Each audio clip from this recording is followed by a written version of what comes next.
A September morning in 2023. The silence of Maywood, Illinois, is broken by sirens and yellow tape. In the small backyard of a residence, police discover the body of Myrtle Brown, 73 years old, brutally murdered. Around her, terrified neighbors whisper names, but one stands out: Sergio Brown, former NFL safety and the victim's son. He is missing. The house is untouched. The phone, disconnected. No one knows where Sergio is, and no one knows what he saw. Sergio's past was always under the spotlight. A promising career at Notre Dame, then time with the Patriots, Colts, Jaguars, Bills. On the field, aggressive and precise. Off it, a magnetic smile, but old friends talk about mood swings, outbursts of rage, sudden disappearances. After leaving the league, Sergio seemed lost: unfinished projects, erratic social media posts, family problems.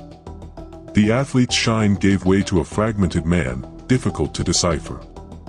Days after the crime, a video surfaces on social media. Sergio, in swim trunks, walks along the beaches of Mexico. He laughs, dances, talks about conspiracy theories, and denies any involvement in his mother's death. His tone is frenetic, almost delirious. American police, already on alert, realize Sergio has crossed the border. Interpol is contacted. In his videos, Sergio's expression reveals something disturbing: a deep fear, but also unshakable conviction. He insists he is being pursued. Investigations point to a history of conflict between Sergio and his mother. Neighbors report loud arguments, doors slamming, veiled threats. Myrtle, described as sweet but strict, tried to keep Sergio under control as he sunk deeper into paranoia. Close friends confirm, the past months had been increasingly tense. Sergio believed he was being watched, that shadowy forces linked to the NFL were plotting against him. Yet there were no signs of a break-in at Myrtle's house. The press explodes with speculation. Former teammates are interviewed. Some express surprise, others admit Sergio had long carried ghosts. Stories emerge of strange locker room incidents: Sergio talking to himself, avoiding eye contact, accusing coaches of mind control. A former coach recalls that, on a trip, Sergio vanished for hours and was later found in a catatonic state, muttering about hearing voices coming from a meeting room. Amid the media chaos, the Brown family is divided. One of Sergio's brothers, visibly shaken, begs him to turn himself in. Aunts and cousins avoid interviews. A close cousin reveals a secret: days before the crime, Myrtle confided that she feared for her son, not from him. She believed someone was using Sergio as a scapegoat, that he had gotten involved in something much bigger than he could understand. Meanwhile, behind the scenes of the NFL, Sergio's name vanishes quickly. Teams delete old posts, colleagues avoid comment. Sources close to the league admit, under anonymity, that there is a protocol for managing collateral damage, protect the franchise's reputation at all costs. Rumors that Sergio attempted to expose league secrets, about injuries, psychological manipulation, abusive contracts, gain traction, but are quickly hushed up. Sergio, still in Mexico, begins sending rambling messages to old teammates. He reports being followed, watched by black cars, fearing he'll be poisoned. One message, obtained by police, contains only disjointed phrases about chips in the head and cameras in the eyes. Psychiatrists consulted suggest acute paranoia, possibly aggravated by career trauma. But the question lingers: was it all delusion, or was there something real behind his fear? Pressured, Mexican police finally locate Sergio in Tulum. He resists arrest, shouting that he's being framed. During transport, he repeats phrases about the experiment, the laboratory, and the helmeted men. His lost gaze, sudden gestures, suggest someone on the brink of collapse or revelation. On the way to the airport, Sergio makes a strange request, that someone write a letter to his mother, saying that he tried to warn her. Back in the United States, Sergio is formally charged with homicide. His arrival is broadcast live, surrounded by flashes and microphones. Defense attorneys plead insanity, requesting psychiatric evaluation. The prosecutor, however, presents strong evidence: location records, deleted messages, camera footage from near Myrtle's house. Yet one detail stands out: there is a gap of almost 3 hours when no one knows where Sergio was. Forensics reveal signs of a struggle on Myrtle's body, but also of self-defense. Objects in the house are untouched, no evidence of forced entry. A strand of unidentified hair is found under the victim's fingernails. The DNA does not match Sergio. The mystery deepens: did Myrtle have another visitor that night? Pressured for answers, the police reinterrogate neighbors and family, but everyone seems to be hiding something. During hearings, Sergio alternates between lucid moments and breakdowns. In one statement, he claims the truth is buried on the stadium lawn, but does not explain what it means. Body language specialists note signs of deep trauma, as if Sergio is burdened by guilt, but also a sense of injustice. The question arises: is he a cold-blooded killer, a mentally ill man, or a disposable pawn in something much bigger? The case begins attracting conspiracy theorists. Online forums discuss possible connections between Myrtle's death and investigations into brain injuries in former players.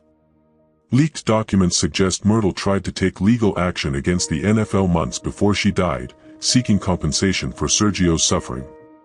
The lawsuit was mysteriously dismissed with no explanation. As the trial drags on, Sergio remains absolutely silent. He refuses visitors, doesn't speak to lawyers, and only draws strange symbols on sheets of paper. Guards report he wakes up screaming at night, repeating the names of ex-coaches and important game dates. The only coherent phrase he repeats: "They'll never tell what happened that Sunday." To this day, the Sergio Brown case is shrouded in shadows. Myrtle Brown has not had full justice, and Sergio awaits sentencing, never having confessed.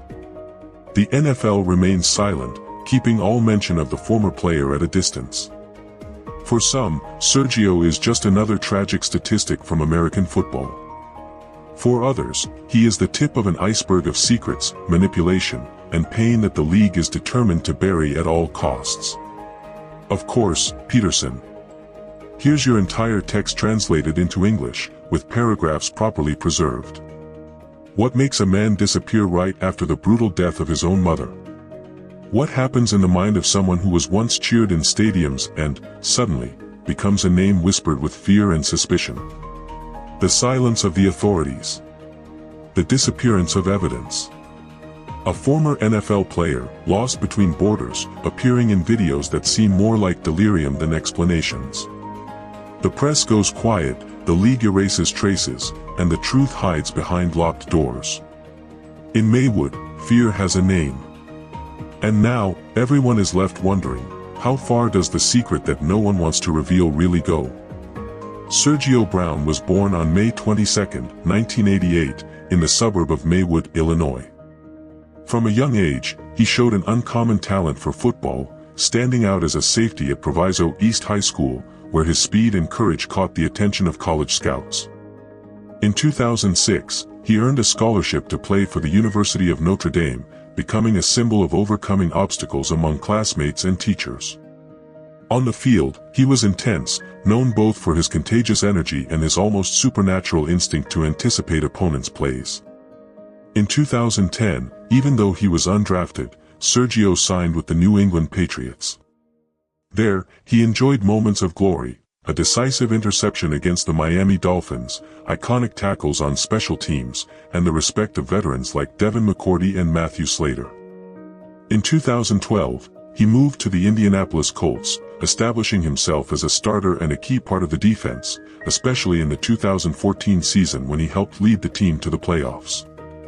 His dedication inspired young athletes, and off the field, he was cited as an example of resilience and humility.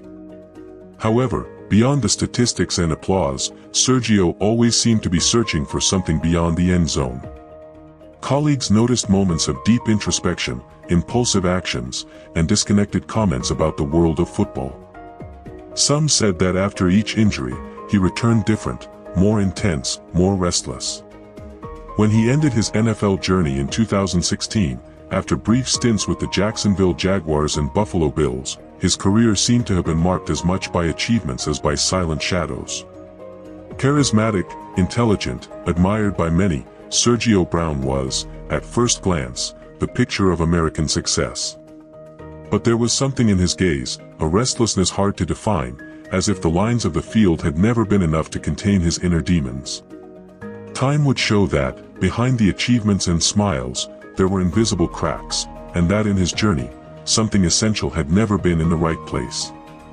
In the beginning, it was just small gestures, almost unnoticeable. Sergio would spend long minutes staring into space in the locker room, as if trying to make sense of something others couldn't see. Sometimes he'd disappear without warning, missing team commitments or ignoring calls from family. The messages he left became shorter and more sparse, often filled with disconnected phrases, as if he spoke in codes only he could decipher. In meetings, he avoided eye contact, murmured responses, or simply stayed silent. The energy that once infected everyone around seemed to have dissipated, replaced by a heavy, almost suffocating silence. Friends began to notice that Sergio avoided talking about the future, changed the subject when injuries came up, and would turn down invitations to parties or family gatherings. His mother, always attentive, once commented at night about a lost, different look in his eyes, as if something inside him was breaking without making a sound. And it was during this time that Sergio began leaving the house late at night, walking alone through the streets, only returning at dawn and never saying where he had been. But what did that forgotten note in the coat pocket really mean, the one with just a single scribbled word, awaken?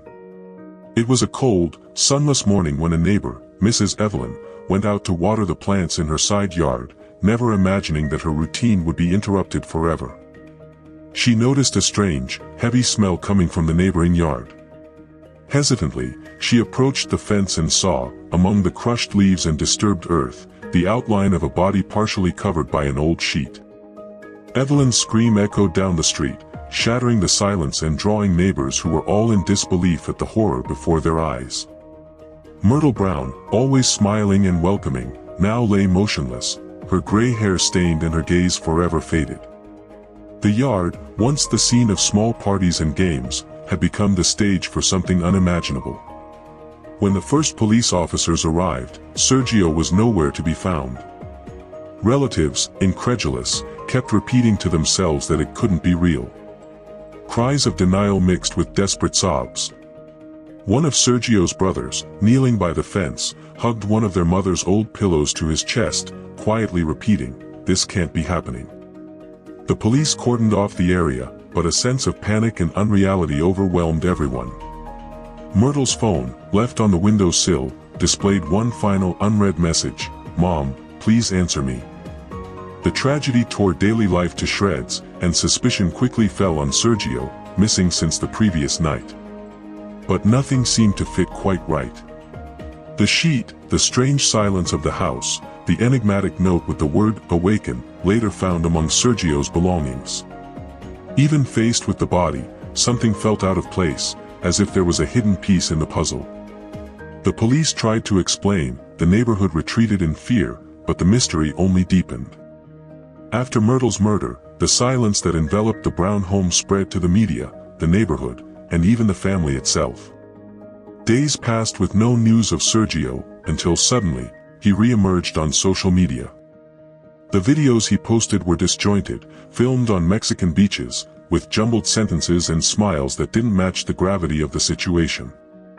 He talked about being the target of conspiracies, denied any involvement in his mother's death, and mocked the investigations as if the whole thing were a big joke. In one of the videos, he says he's awake to the truth, and that awakening is the way to escape invisible traps. The posts became more and more delirious and unsettling, mixing references to football, coded messages, and accusations against unidentified people. When Sergio is finally located and extradited, he appears on camera with a lost look, his expression transformed and movements mechanical, as if he were in another world. During hearings, he sits in silence, staring into nothingness and seeming unaware of his own predicament. The final striking image is Sergio, already behind bars, standing before the cell window, staring at his distorted reflection in the glass, unable to recognize his own face, a shattered man, unrecognizable even to himself. Time seemed to slip through the cracks of Sergio's mind, each minute growing denser and more distorted. The silence of the cell was broken only by the distant echo of his own thoughts, jumbled like pieces of a lost puzzle. Sometimes, he felt like someone was watching him, even when there was no one there. He tried to remember his mother's face, but only saw fragments, a white sheet, the shadow of a hand, a whispered word, awaken. Rage would suddenly flare up, like a quick, invisible fire. He clenched his fists until they hurt, crushing thoughts he couldn't control. Why did no one believe him? Why did everyone look at him with that same expression of pity and distrust? Between the cold walls, Sergio spoke quietly, arguing with voices only he could hear. He tried to explain, to defend himself, in disjointed sentences, stumbling over his own words. Sometimes, he would suddenly stop, seized by a strange certainty that something was wrong with his own body, with his own story. Paranoia thickened on sleepless nights. He heard footsteps that weren't there, felt the weight of unseen eyes in the dark corners of his room. He repeated to himself that it was only his imagination, but soon he started to doubt again. Maybe they wanted to silence him, maybe it really was all a conspiracy. The days of football, of cheers, of family dreams seemed like a distant memory, almost invented. Now all that remained was emptiness, the echo of accusations, and unanswered questions. One night, fighting off sleep, Sergio stretched his hands into the air, as if trying to cast out a shadow only he could see. His chest rose and fell rapidly, his eyes lost in nothingness. He felt the world spin, as if the walls were closing in on him. He tried to scream, but his voice came out muffled, as if swallowed by his own head. In that moment, Sergio realized there was nothing more to be done. Control, if it ever existed, was slipping from his fingers. And, alone, he sank into that silent abyss, no longer knowing who he was or what he was fighting against. When the news broke, the media dove into the case as if it were a spectacle. Headlines screamed, "Ex-NFL on the run after mother's death," while commentators debated theories and versions live. On sports shows, former colleagues were divided. One former coach said, "I don't recognize the Sergio they're describing, he was always dedicated and kind." But another analyst declared, "Sadly, we see yet another case of an athlete destroyed by fame and his own past." On social media, fans formed two opposing camps. On one side, #JusticeForMyrtle went viral, with outraged posts demanding answers and accountability. On the other, the #FreeSergio echoed among those who saw signs of mental illness and called for empathy. One fan wrote, "American football demands too high a price, we can't forget that." But in response, someone replied, "That doesn't justify such a barbaric crime." The NFL, under pressure, issued a sober statement: "We are deeply saddened and are following the investigations, committed to the well-being of our athletes and their families." But the league avoided taking sides, drawing criticism from both camps. In front of the league's headquarters, a small group held signs, "No to silence, lives matter beyond the field." Sensationalist newspapers exploited every detail, while mental health specialists were invited to discuss the dangers of concussions and the abandonment faced post-career. On a talk show, a psychologist warned, "Cases like this expose the untreated wounds of high-impact sports." Some former players made a point of reminding the public of the man they knew. One of them posted, "I won't judge without evidence." Sergio needs help, not premature condemnation. Still, for many, the image of Sergio in those disjointed videos, lost between borders, became a symbol of tragedy and shame. Others, perplexed, simply said, "We don't know what to think." There are more questions than answers. In the end, the country found itself divided, and the Sergio Brown case went beyond the crime itself. It became a mirror for debates about fame, mental health, violence, and the limits of empathy.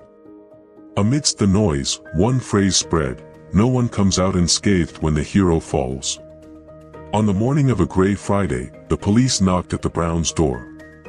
Sirens cut through the silence of the neighborhood as neighbors peered out their windows, frightened. Myrtle was no longer there, and Sergio, missing, was now the center of all attention. A strange note, hastily scribbled, was found in his room.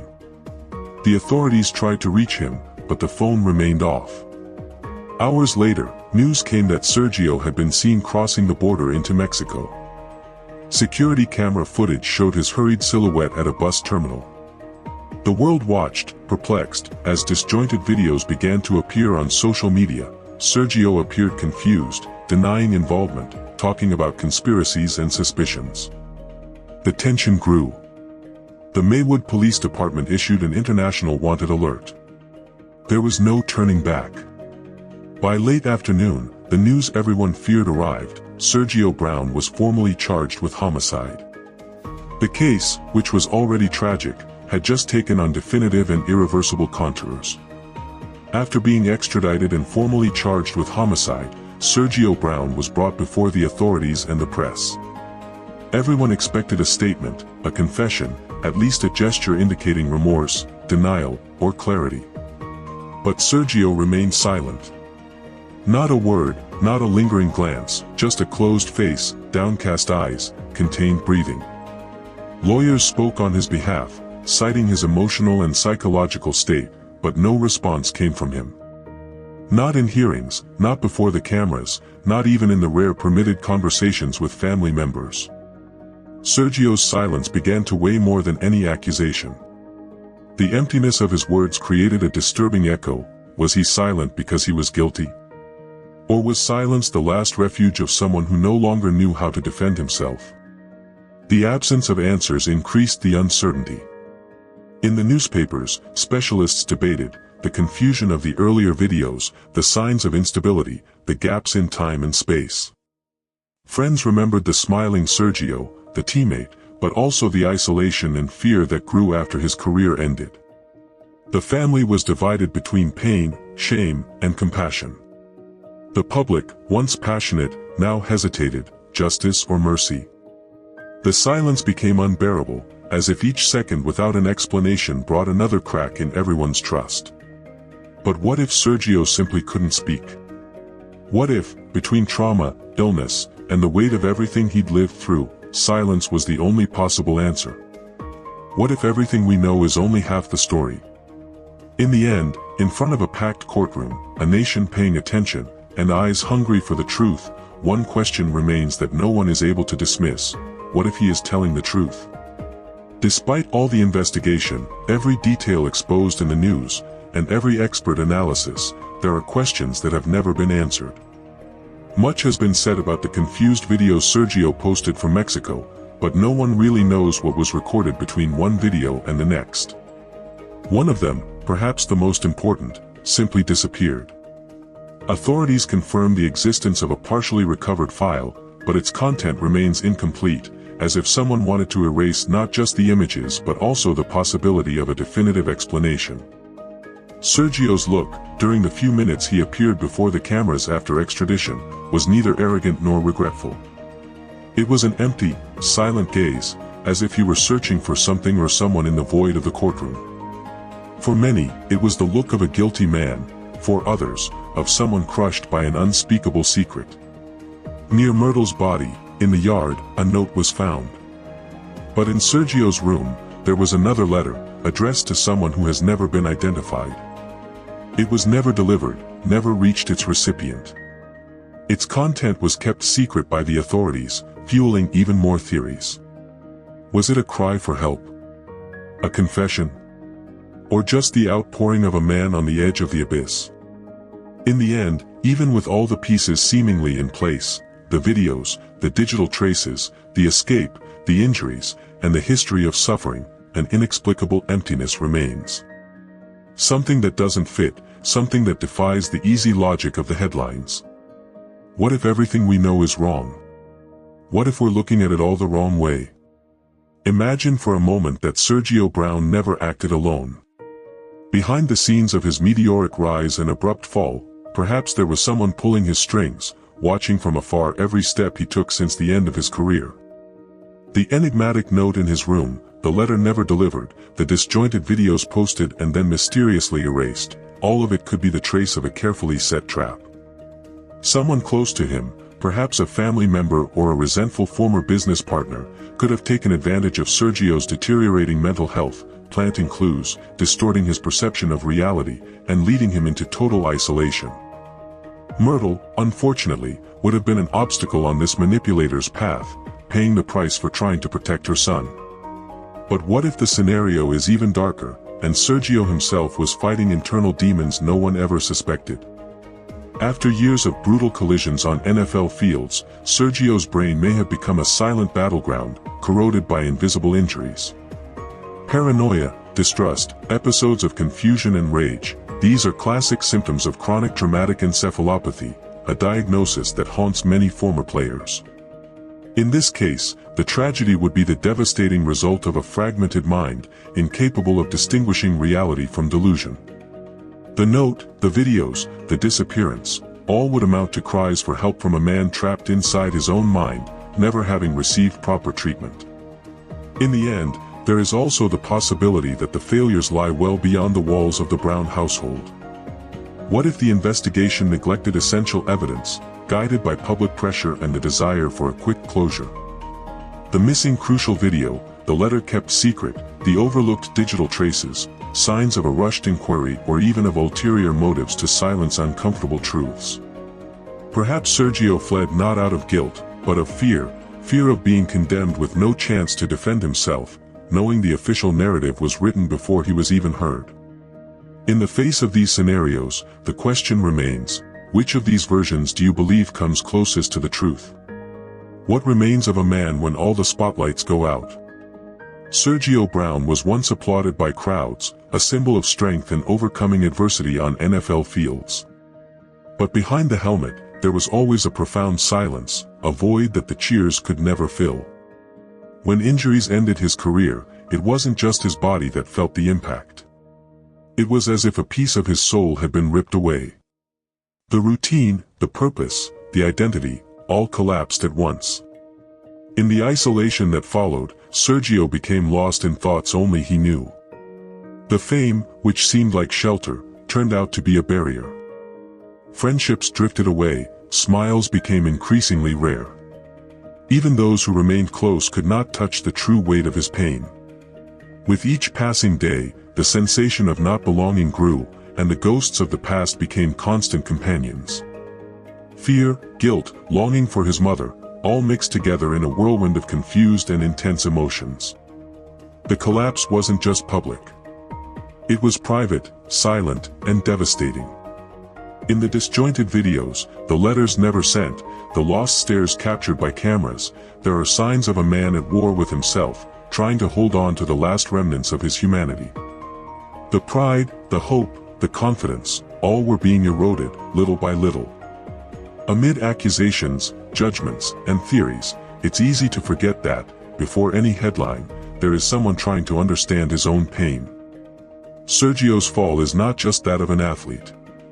It is that of a son, a brother, a man who carries the weight of having lost everything that once gave meaning to his life. In the end, every rise comes with a price, even when no one is watching. And sometimes, the price is precisely what the public never sees, the silent struggle, the loneliness, the tireless search for redemption. The news of Myrtle Brown's death and Sergio's disappearance hit like a bomb, spreading rapidly through social media and television news. Myrtle's relatives, shaken, expressed pain and disbelief, some calling for justice, others pleading for Sergio to be found safe. Sergio's brother, his voice choked with emotion, declared, "I can't believe this is happening to our family. We lost our mother, and in a way, we've also lost my brother." Close friends hesitated between shock and doubt, while neighbors left flowers and notes at the doorstep, amid tears and whispers of incredulity. Among fans, the commotion was immediate. Messages of support and sorrow filled the pages dedicated to the former player. Some mourned the tragedy, others wondered where, exactly, everything started to go wrong. Tributes planned by former clubs were cancelled, sparking debates and dividing supporters. There were those who defended Sergio, recalling his dedication on the field, and those who demanded that his name be erased from the team's history. Former teammates and coaches publicly expressed mixed feelings. A coach, in an interview, confessed, "I always saw Sergio as someone who needed help, not judgment. Now I wonder if we could have done more." A former league star wrote on social media, "This isn't just about crime. It's about what the sport does to the minds and hearts of athletes."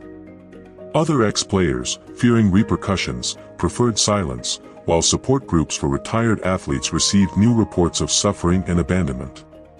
Even young athletes, who saw Sergio as a role model, felt the impact.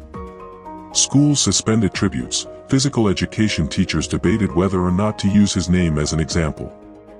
"I dreamed of being like him," said a teenager in a news story, "but now I'm afraid of what can happen after fame ends." The case reignited deep discussions about mental health in sports, the devastating effects of repeated injuries and the isolation that follows retirement. The media explored stories of other former athletes who faced similar situations, and the quiet pressure within the league came to the surface. Experts questioned the role of the clubs, their responsibility toward psychological suffering, and the culture of silence that prevails among players. Sergio's legacy, once celebrated, became a source of conflict and reflection. The case exposed deep fissures, showing that what was broken goes far beyond a personal trajectory: trust, the idol, the promise of sport as redemption. What was lost in this story may never be fully restored. For many, American football will never be the same. Even with the investigations, with all the detailed analyses, with testimonies and security footage circulating endlessly, the silence remains louder than any answers. For every clue found, a new doubt seems to arise, as if something essential is always hidden in the shadows, just out of everyone's reach. Sergio, silent, watches the world from behind bars, while undelivered letters and enigmatic notes remain kept as pieces of an impossible puzzle. Is it the weight of guilt, the labyrinth of the mind, or a truth that no one has ever dared to face? The emptiness left by Myrtle echoes in the walls of a silent house, and Sergio's lost look, seen in disconnected videos, blends with the questions that will never be answered. Sometimes, it's the absence of meaning that haunts the most. And that's how some cases remain. They don't cry out for justice, only that the truth is never forgotten. In the dark silence left by Myrtle Brown's death, the flight of Sergio Brown and his disturbing videos echo like a cry for help ignored. The former safety, a promise destroyed by pressure and abandonment, has become the central piece of a mystery that exposes the hidden scars of American football. Among letters never sent, suspicions, and an investigation full of gaps, the truth remains shrouded, as dense as the shadows surrounding the league itself. In the end, the question that no one dares to answer remains: how deep can the weight of loneliness go when the glory of the sport fades? If you want to know what the league doesn't want you to find out, you're in the right place. Share this video with anyone who needs to know the truth. Tell us your theory about the case in the comments, and follow the channel to dive into even darker stories. This is Gridiron Files, where the secrets of American football come to light.